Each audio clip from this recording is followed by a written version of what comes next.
All right, so we'll continue with the questions from people interested in this kind of work.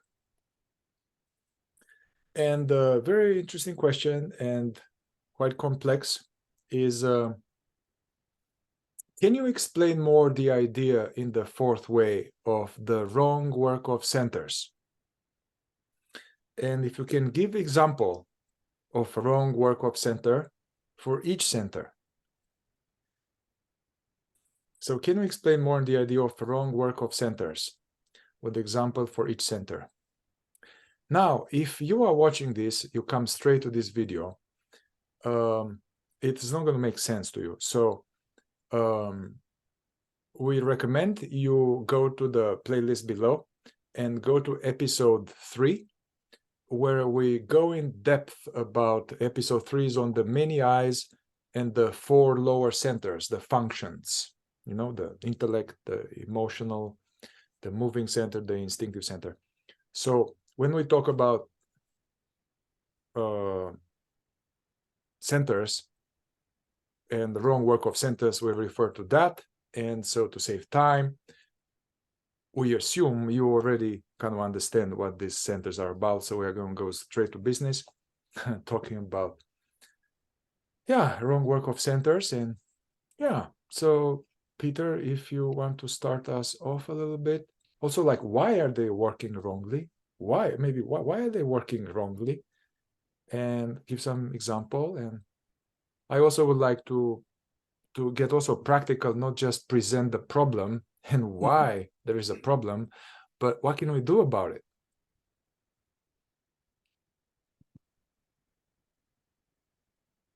Yes, what is the fourth way mean by wrong work of centers? And two things that come to mind are, one, it means when one center tries to do the work of another center. And the other is when a center uses either the energy that rightfully belongs to another center, but that energy infiltrates its neighbor, you might say. And now a center that's meant to operate with one kind of fuel is operating with a very different kind of fuel. But in both of the cases I just mentioned, where a center is trying to do the work of another center, or a center is using the energy that rightfully belongs to another center, it's usually because of identification. And you could say that almost all of the what we call wrong work of centers is a result of, first and foremost, of being identified. And so, for example, one example in the moving center, let's say, when we're trying to do too many things at once because we're in a hurry or we feel pressured. And what's happening is that there's a sense of pressure, and it may come from the emotional center. Someone has an expectation of us. You need to be doing so. You need to get this done. You need to have this done by a certain time, or I'm expecting this of you.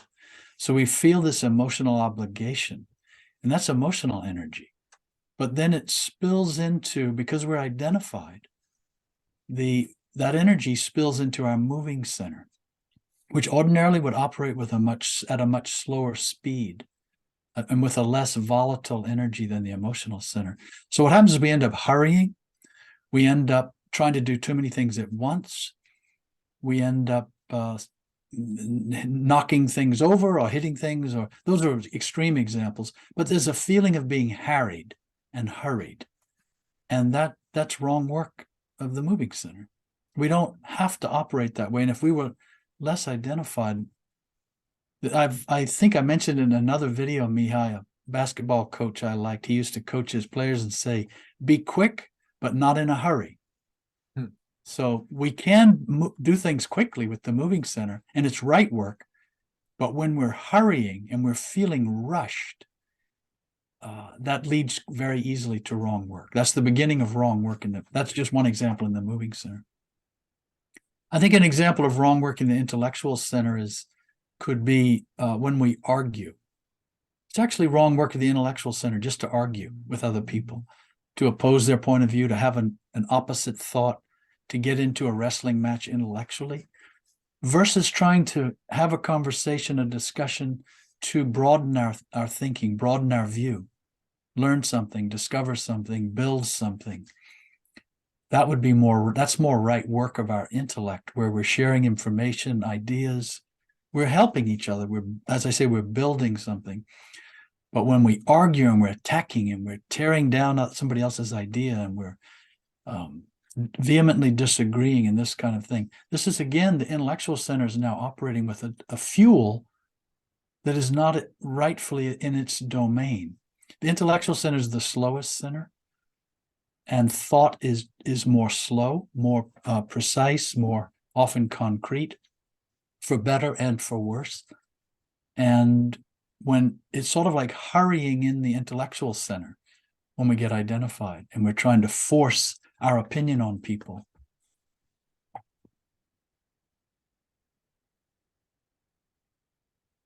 Okay. Those are all, and Yeah. those are, maybe we can talk about, okay, so what would be a so-called solution to that? What would be right work? How do we go from those to right work? I think that's what you wanted to Yeah, point to. can we like save this a little bit? I would like to so bookmark this, the solution, like to share more on this, because actually it inspires me what you said. Yeah, I guess for the intellectual center, to me, is that just this phenomena of being lost in imagination is the wrong work of the intellectual center, due to us being in the second state, or being in this state of waking sleep. We think we are awake, but we are not. So all of this wrong work of centers is because there's a low state of awakefulness. So also in the metaphor that you said, that one center, I mean, it's not a metaphor, one center works for another center, but there's the metaphor in the fourth way that as if you have a house or like a castle or a company, where like the cook is supposed to be in the kitchen, and then there has to be an accountant who is the accounting office, and then there is and then all of these different people, they need to have somebody in charge that is overseeing, the master, the owner should be there. And then the owner should have like a steward, somebody that is overseeing the whole situation. That would be the ideal situation of being more awake. But when we are more asleep, and what Peter has identified, the master, the conscious presence, is not online, and there's nobody in charge. So the cook can become the manager of the house. And yeah, I lost this allegory, but the idea is that in the absence of conscious presence and absence of self-remembering, and the intellectual center is like very lazy, and it is kind of constantly hijacked by this phenomena of the daydreaming. So it's the head is not present. Gurdjieff said one time, the role of the head is to just be present. But in sleep, the head, the intellectual center, becomes like a taxi, where every center of gases some impulses, like an eye. So it constantly is in this, always somewhere else, some other time. And actually it's embroidering also negative imagination, and preparing for future negative scenarios, or rehashing negative scenarios in the past. Or the intellectual function, which from one angle, we are the type of machine here on this planet that has the highest developed intellectual function as a potentiality. However, due to being asleep, this is not working properly, and also it's in the use for wrong reasons. So just this state of being checked out in imagination all day, every day, is the wrong work of center. So this wrong work of centers, they leak energy. That's the thing. It's leaking energy. And if we want to become more conscious, we need to plug these leaks of energy. Another example of wrong work of center, the intellectual center, which is like working below its potential, is this in the fourth way is called the formatory apparatus, where formatory mind, where basically it's just there's no actual reasoning. There's no reasoning. There's no taking the time. It's more like right away, just a quick answer coming from the database of a previous imprinted data that was randomly imprinted in us from education on from other people said, or just yes or no, having always an opposite reaction. I don't know, maybe you can speak more about the formatory mind if you feel like it. Well, the way I understand this, and it's called the formatory mind because of the word form. So it's just as you were saying, Mihai, yes, no, black, white, up, down, right, left. It's logical. It's overly logical, and it's not thinking. So it's in its right place. It's like a repository. You called it a database. It's where information should be stored in the mind, but it's not where the mind should think from. It's not active thinking. It's associative thinking and reactive thought. And as you say, we have an opinion about something. It's sort of lodged in our database in the formatory apparatus, which would be akin to the moving part of the intellectual center for those who want to be more specific. And so it's just a place where the higher part of our intellect can go and retrieve pieces of information like ingredients to make a soup. We're going to talk about something. Okay, let's go get those ingredients about this subject, and now let's mix them together and make a soup. It's not, ingredients are not a soup. But when the formatory mind tries to think, it's just responding with ingredients. It's not actually assembling thought. It's interesting to think about that by itself. What is assembling? What does that mean? What are thoughts? It's very, and then we get into the area, the whole thing about attention. So in the formatory apparatus, it's really our mind, our intellect, operating with little or no attention. It's just responding. It's just reacting. It's just pulling up information from its database, as you said. Yeah, also, I wanted to add too that about the imagination, and I'm so glad you mentioned that. That's the primary example, perhaps, of the wrong work of centers. And what it is too often is, and Ouspensky mentions this, it's where the intellectual center is really using the energy of the moving center. And you said taxi, and it's kind of a taxi, is moving in traffic.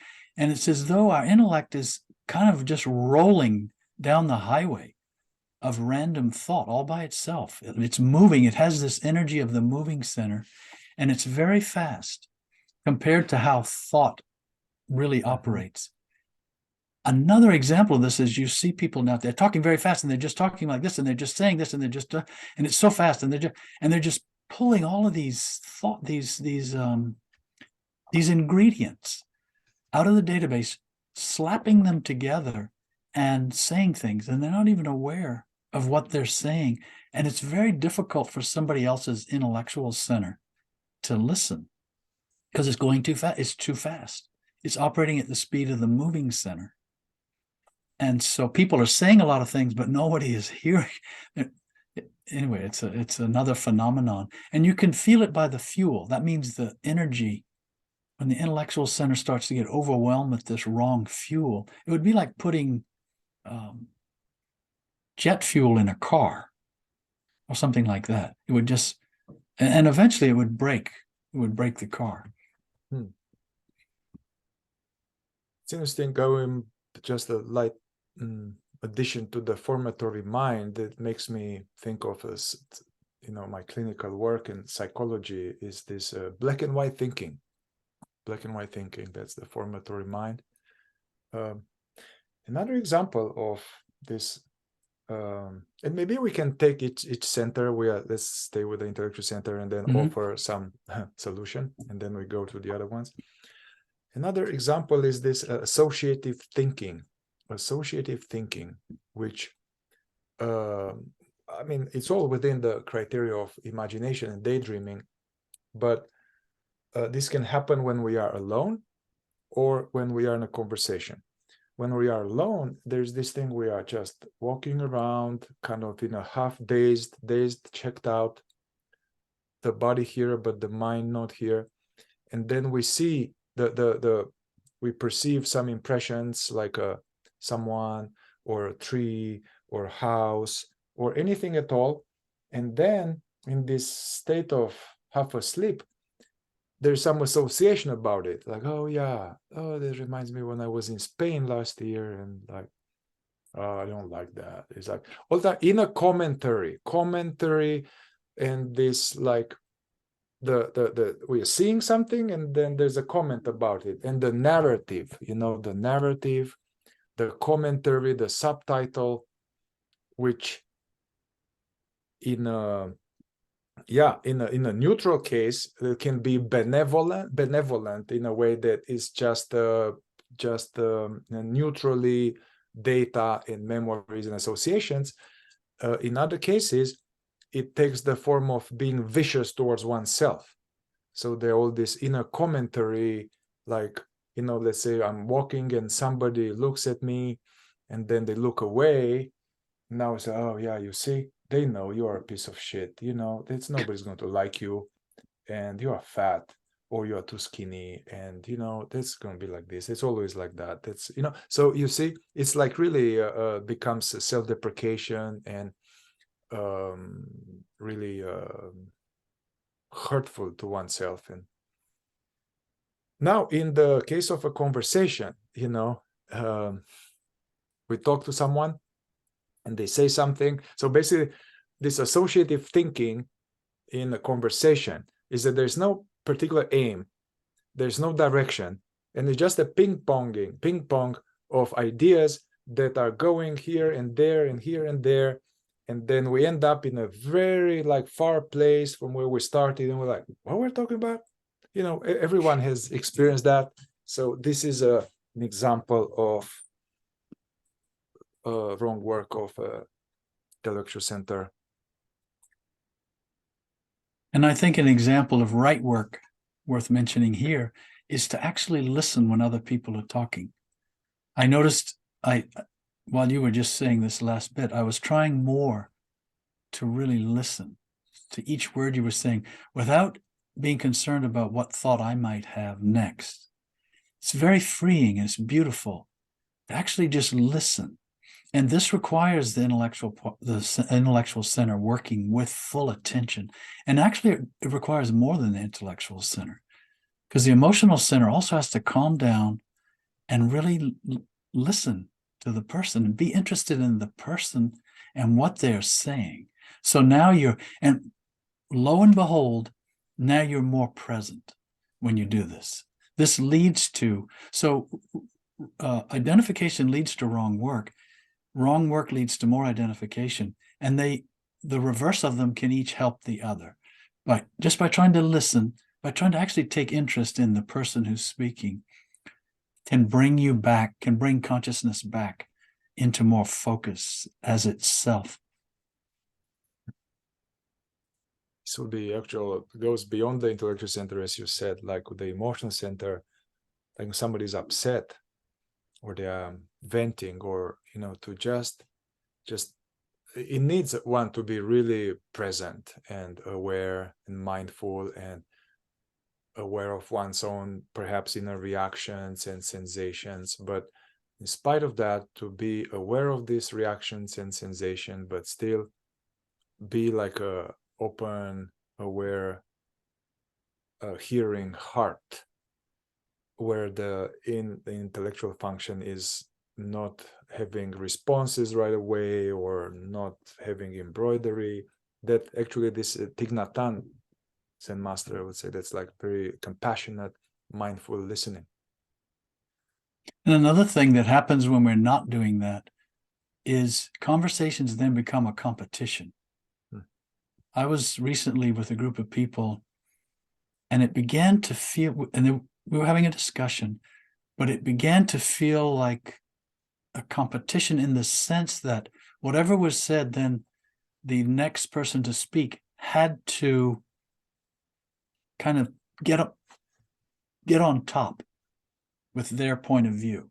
And it became like, yes, but because this, and well, yeah, but nah. And it became like that. Instead of this flower that was opening among a group of people talking about something. And it became unpleasant. But we see this a lot, of course, in human interactions, where it can become a fight, but often it's some kind of competition, and it's a feeling sometimes too of a need. This is why Mihai's talking about Spain, and then I go, oh yes, Spain. I really like Madrid. Mihai, I was in Spain. When you were there, by the chance, did you go to see that museum, or did you go to that lake? It was great. And then, so now I feel this need. I must show my ego must occupy some space, instead of really listening to Mihai talk about his trip to Spain. So I believe we offered already some pointers, but how to correct this wrong work of centers. And I want to say it even more than that, how to, Gurdjieff was speaking about that due to these factors and conditions, our thinking center is atrophied and is degenerated. And also adding on top the so-called education, the education that we get just being fed facts and fed words and parrot-like learning in order to get a good grade, but not we should, like a real education, would be, now we are correcting a wrong education and wrong habits, but it would be so wonderful to train a child, in this way, more like, rather than feeding them facts. Also, I have clients that they have a baby and they are trying very hard, even they are 2 or 3 years old, to be like, so that they learn words, and then they learn concepts, and then they know that this is yellow and this is green and this is a tree and letters, when actually it's not the time for that. That comes later. But there's this tendency to, oh, I want my child to be smart. But by this desire to have my child smart, it's not really smart. It's just accumulating data and actually dumbs them down. It's like upsetting. I have clients that are like, stop doing that. Just let them play. It's just no. All right. So, like no critic, no. In the most education, my education, it was not critical thinking. Like, hey, how does it think about this? So I contemplate on this and let me know. No, I learned by heart. I had to learn by heart. I learned by heart, not by heart, like by parrot, they call it in English. And then it really atrophies this critical thinking. So some tips. First of all, observing the phenomena of imagination and coming out of imagination, dropping daydreaming and returning to the present and re-engaging a sense of being present to the present, attentive. Don't need to think all the time. Just hearing, sensing, perceiving. It's unnecessary thinking, Another one would be, actually, it's interesting, a way to strengthen the thinking is to have some periods of like a few minutes, several times a day, of stopping thoughts as an exercise. This is an exercise. It's not like to do this forever. It's more like to have a few minutes, the eyes open or closed, being alone or being in a traffic, where on the clock for, let's say, 5-10 minutes, the exercise is to just be, knowingly remember oneself, witness, and notice any thought that comes, notice it, but not embroider it. Another thought comes, drop it, like dropping them. And just for a few minutes, that effort actually will strengthen, first of all, attention as well as the intellectual center. Another one would be, to observe this associative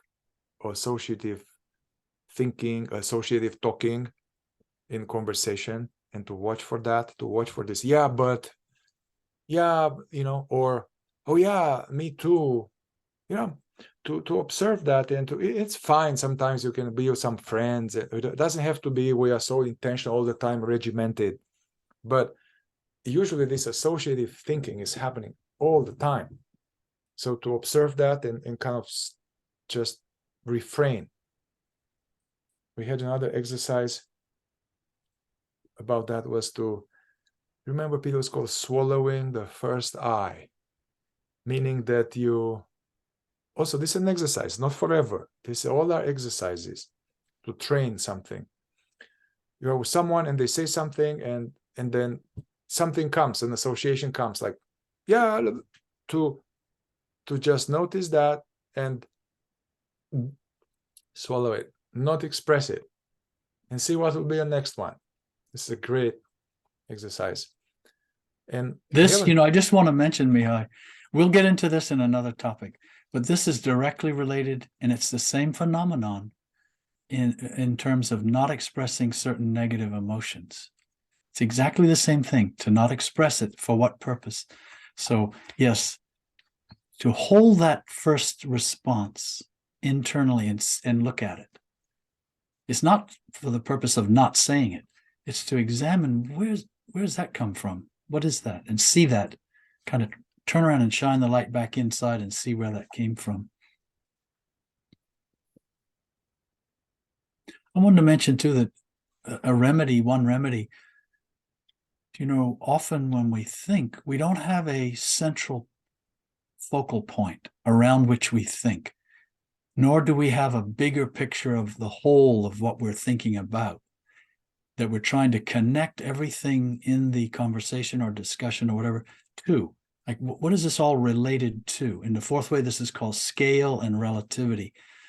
Thinking with scale, thinking with a bigger picture of the whole, and then relativity, understanding that different thoughts, different ideas connect. They're related to a larger whole, or they're related to other ideas. This is a different manner of thinking. You see this now being lost, in fact, in journalism. You look on the internet, the way articles are written and so on, they are 1 and 2 sentence paragraphs followed by another 1 and 2 sentence paragraph. It's just sort of thoughts, and they're thrown out there almost in a laundry list of just thoughts on a topic. It is not a carefully constructed, well thought out, unified presentation of a whole idea that has a central thread running through it, that as it's being unwound to the reader, it's all connecting to the same thread, and it's helping expand thought, enlarge thought, and unify thought. Gurdjieff had, and you can find this on the internet, you can research Gurdjieff's 10 questions. And I recommend this. This is an exercise he used to give his students.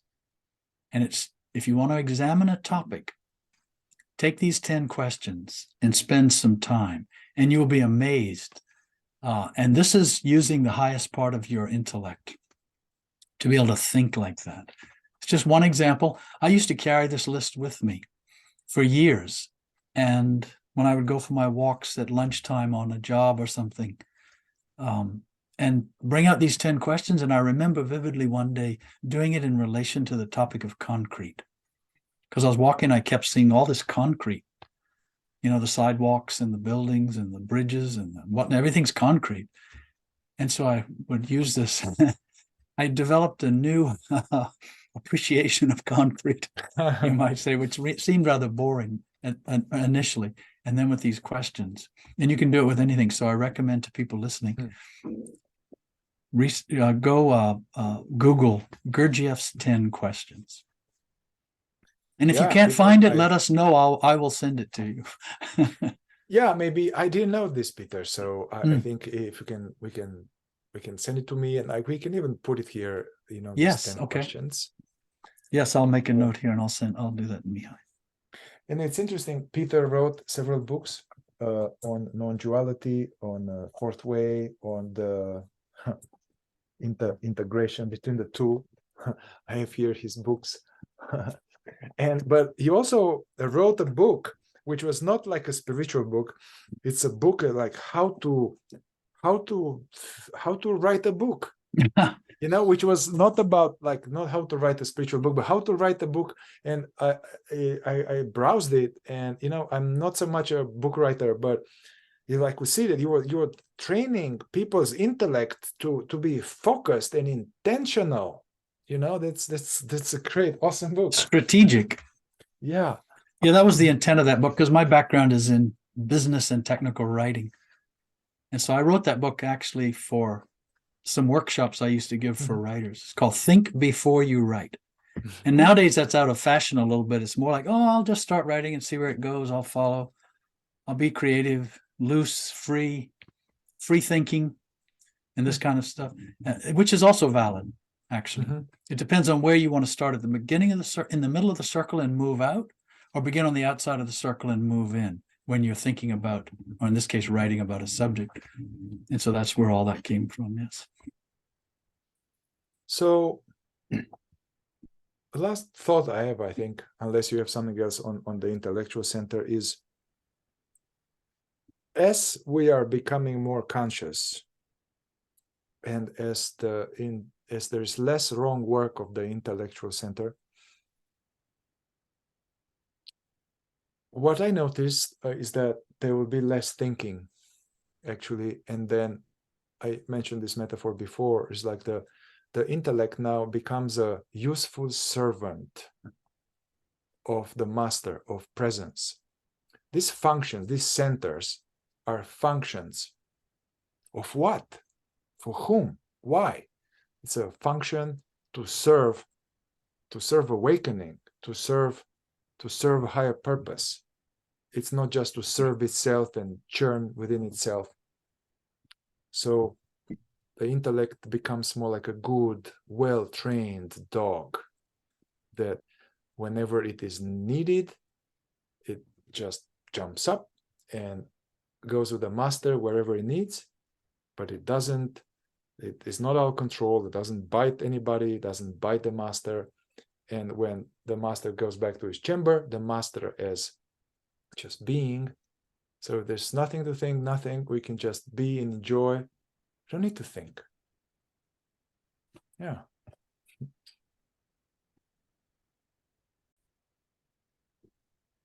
So let's go back a little bit to the moving center. And I know you shared both some explanation of the wrong work as well as some solution about it. Or actually, it's interesting that Gurdjieff recommending people when they start self-observation, being present to what's happening to themselves, being aware of the functions, being aware of the inner and aware of the outer. This should be a natural function, to be aware of the inner world and of the outer world, and to perceive reality as it is. This is like it's a goal. And Socrates would say, yeah, the uninvestigated life is not worth living. But anyway, staying on point, that when we start, it is useful to start to observe the moving center, because it is easier initially to observe this. And it's because it's so visible, Mihai. That's one of the reasons worth mentioning. Our moving center is very visible to us, so it's a good subject for study and observation in this area. So in sleep, the moving center operates by itself unconsciously, and from one angle, it is designed to operate by itself, to make life easier for us. Like it requires effort, the moving center, when we learn something, when you learn how to drive for the first time, or when I learn how to play tennis for the first time, or you learn any kinetic function for the first few times, it requires effort and intentionality and being there in some way. But then as we repeat the movement, that particular movement, then it goes by itself. And it goes automatically, so that we can actually tie our shoe, drive. Actually, I'm driving, leaving a voice message to someone, driving. So, makes our life easier. One example of wrong work of center is that the Gurdjieff talks about, which is a big waste of energy. And Gurdjieff was recommended to look at this very soon, and also use this as an alarm clock, is that we use much more energy and tension for a particular moving center task. So let's say when you write a letter, or we don't write letters anymore, but when you type on the computer, there is actually, it's a very little energy necessary to type or write a letter. However, there gets a lot more of tension and in the shoulder, and the posture gets weird and pressing hard and unnecessary tensions, as if we have a much more arduous task than we have at hand. And Gurdjieff was recommending to observe this and to notice any of these unnecessary tensions connected to certain moving center task.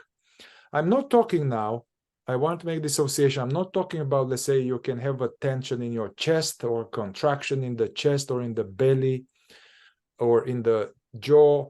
These are more like subconscious tensions connected with other things. We'll address this later. This is more like as you walk,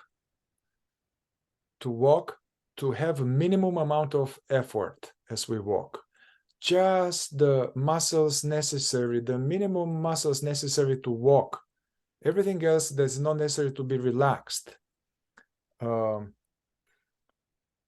thing is that, the moving center tends to be like active unnecessarily.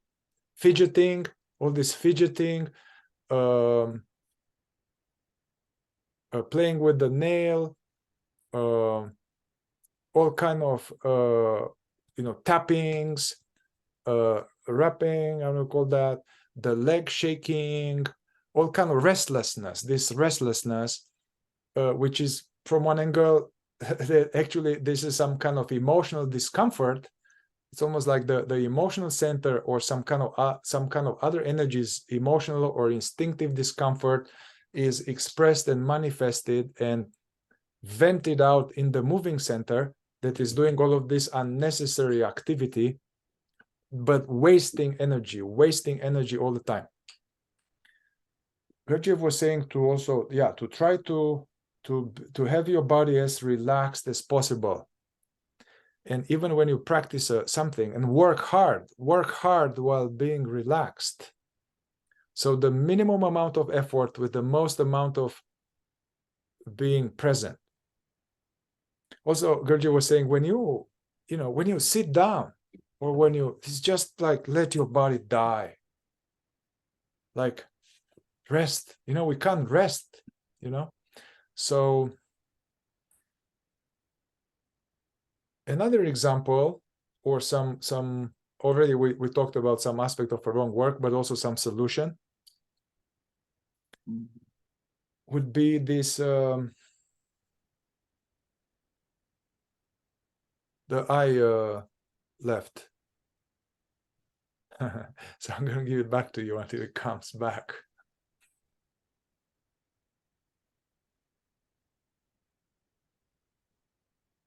I just want to mention that these kind of moments are so rich, because it's like when this kind of emptiness happens, or awkward silence, it's called, it's like a pool of consciousness. And we can either try to avoid it or plunge into it. When these moments, they can be really beautiful when you don't identify with them. I think it came back. Good. So, well, there you go. Wonderful. the Italians, I mean, it's a a little bit archetypal and a little bit exaggerated, but this the moving center is trying to talk and to express, which is some beauty in itself, and it's interesting, and it's totally okay to as the message of the intellect is delivered, with the emotion of the heart is delivered, the moving center to be involved somehow. It's okay, but like an actor or orator, or at the same time, if this is happening unconsciously all the time, for me it was useful at some point you can have a temporary exercise for like 1 week. Whenever you talk, don't gesticulate, just for an exercise, not to become a robot. So you have this exercise for a week. Whenever we talk to other people, not to gesticulate. Now you will see that you will catch your hands kind of moving and stuff, and then can be used as an alarm clock, quietly, calmly, inconspicuously, kind of put it down and notice that we're not aware, and then resume being more conscious. So that's a good exercise. It reminds me too, Mihai, of something we used to do. Is in the name we gave it was simply to be intentional with the moving center, which means be attentive, be fully attentive. So for instance, when you open the refrigerator door and then take something out of the refrigerator and then close the refrigerator door, instead of just opening the door, grabbing the milk, and then slamming the door behind you as you turn around, and it's sort of slamming behind you as you're walking over, no, you're there, and you close it, and you feel it, that rubber seal actually close, and it makes a little noise, and you're there, and you're intentionally there. And so, but what that's doing, the purpose of this exercise, you could call it, and it can apply to so many areas of the moving center, was what would happen is it would become, this would almost be wrong work of centers, really. It would become okay, I'm going to do everything intentionally. Now, everything I do, I'm going to hold the toothbrush intentionally, and and then it becomes intentionality for the sake of intentionality, instead of intentionality for the sake of consciousness and observing what happens to consciousness while the moving center is doing its jobs, while it's doing its functions. Why does consciousness keep slipping away? And what happens is, we get into these momentums, and momentum is something so visible in the moving center. When we get into a momentum, it can happen in all the centers, momentum, but in this case, so the idea is to try to interrupt momentum for the sake of holding on to consciousness, or consciousness holding on to itself. And it comes back to this realization that wrong work of centers, the original source of it is identification. If we were not identified, the centers would operate in their proper way. They would operate in harmony. They would operate in unison. They wouldn't interfere with one another. It'd be like this well-managed household you talked about, Mihai, or a car that operates because all of the systems in the car are working properly. And the fuel does not get into the radiator. The radiator fluid does not get into the gas tank. Everything's sealed off and working in harmony the way it should.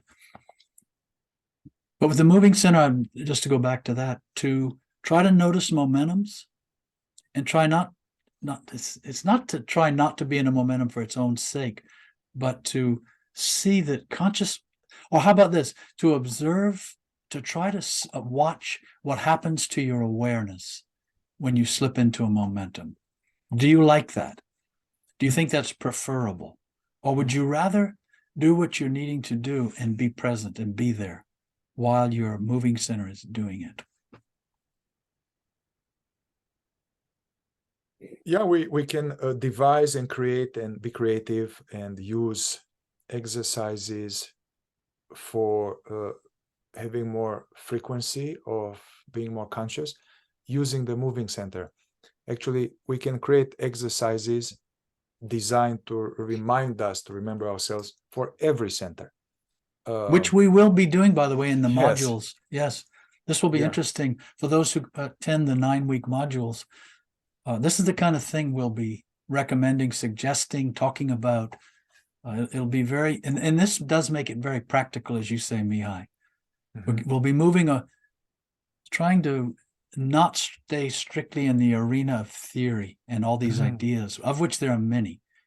But we'll try to make this practical on a daily basis, relative to trying to be more present, more awake, more conscious, more often. So will be our goal really with these 9 modules. Some recommended ones that I guess one you said some time ago to me, which I didn't know, and it was actually pretty hard, but hard for me and yet very rewarding.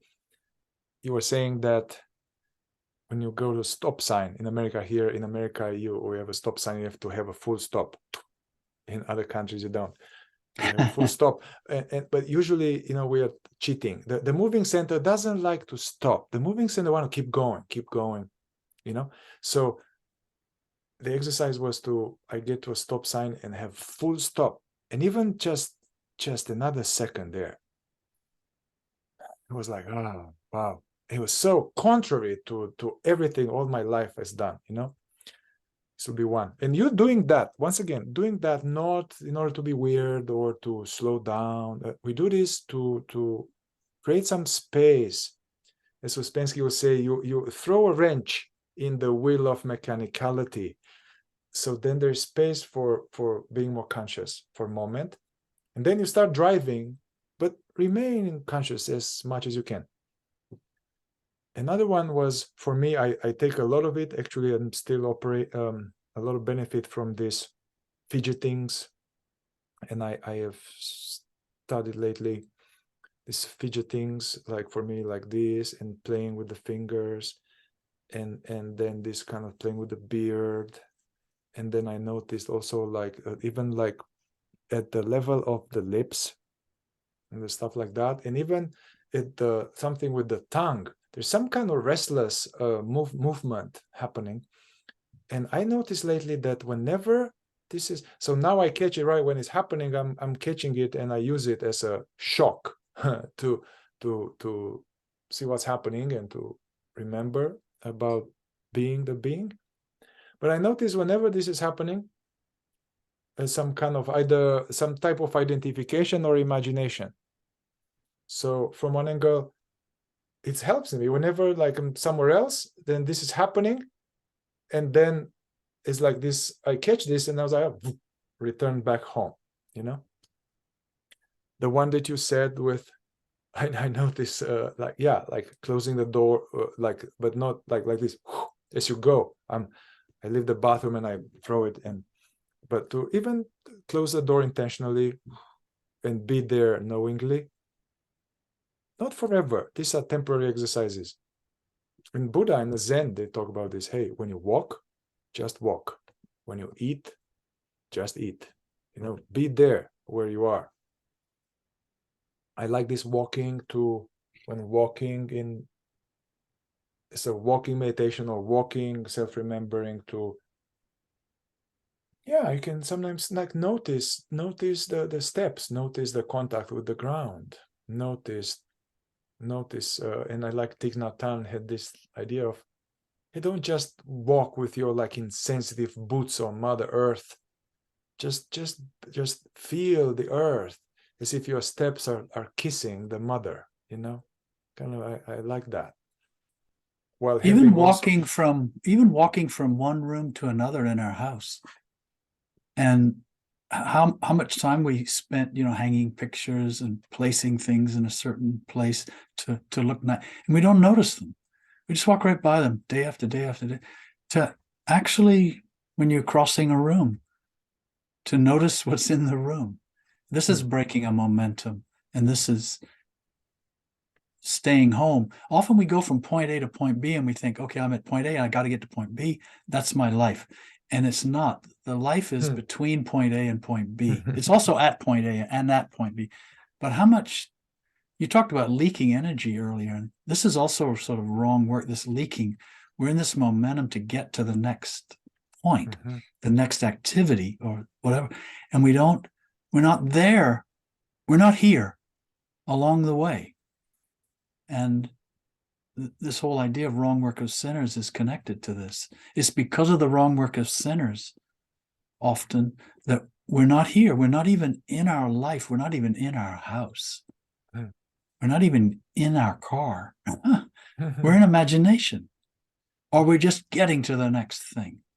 I don't know who said this, we are so used to unreality or something.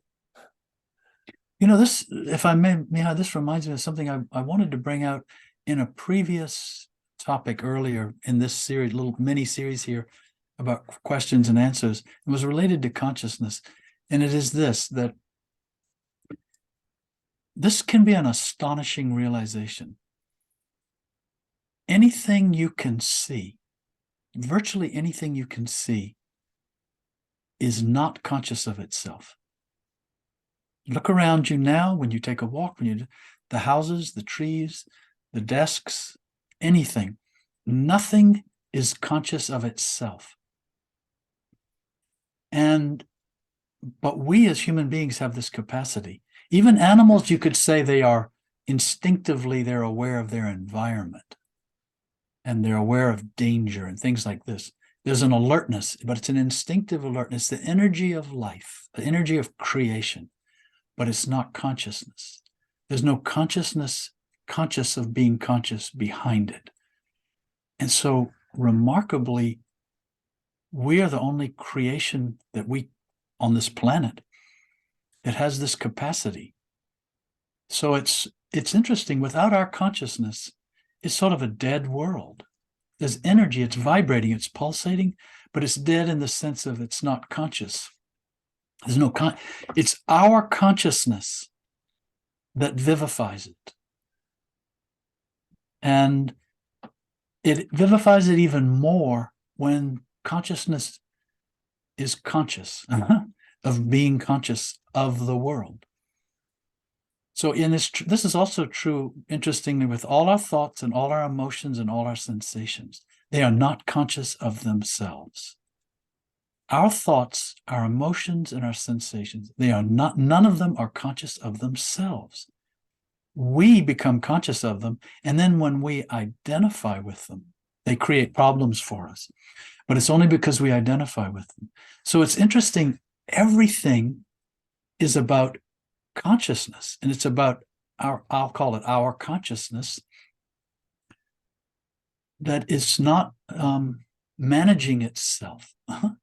And this creates all our problems and a large part of our suffering. Yes, we do suffer physically and emotionally. Yes, that's human. That's valid. But even that we can learn not to identify with. And that's where we get into the arena of transformation, by virtue of not identifying with these things. But I just wanted to point out, it's so interesting to realize nothing is conscious of itself. Yet we have this capacity. And this is this is directly connected to the whole idea of the source of consciousness behind the entire universe. That's a bold statement, but this is what the idea of man made in God's image. It's this capacity for consciousness. Yes, this is thrown around, talked about so much now, consciousness, awareness. But if you really settle into it, or when it discovers itself, it's so profound, so sacred, at the same time so simple, but so beautiful, that we can be conscious. This is it's astonishing, really. And you can experience it walking up the stairs in your house, getting into your car, putting on your socks. You can be conscious while all of this is going on. And just that. Yeah, and I want to, we are not saying this as a kind of human-centric, patriarchal, special human being is better than everybody. No. We are saying this that, I mean, I don't know if you agree with this, Peter, but to me, like the whole universe is conscious, and actually the mountain is made of the same substance that our body is made of, and the same substance that our thoughts are made of, is just at a different frequency. And the deer is aware, and even now you can see like the tree. There are things like when you somebody starts cutting a tree, they have ways to measure that the whole forest feels it. So it's aware. And also the plant, you talk to a plant or a tree, it seems like they are aware. They are they are aware. There's even measurable stuff. But what Peter is talking about is that other two brain beings or one brain beings, or let's say minerals or an ant or a deer, they are aware of stuff. And from one angle, they are much more aligned with the flow of Tao. They are, because they don't have wrong work of centers, but they don't have the capacity to be aware of their own being. They are Precisely. more like aware of stuff. So actually, just to clarify here, when we talk, we are talking about here like self-consciousness, like being consciousness. Because otherwise, like this little worm or a little, a little fly, and you get a little closer, and they are like going away. They're aware, but they are not aware of being. They are not aware of also the oneself, as well as the truth of reality. There's a next step. First, we start with aware of our being and what that is. And then the next level is to see reality as it is. This reminds me of Einstein was saying that, which, Einstein has some wonderful, deep philosophical, non-dual insights that actually, where he was saying that the sense of separation is a highly persistent optical illusion. It's not. You mean that we're separated from the rest of creation? That's an optical illusion. I think that's what you're saying. Yeah. I saying A mental, like yes. Like this body now, your body, it's a totality, a whole.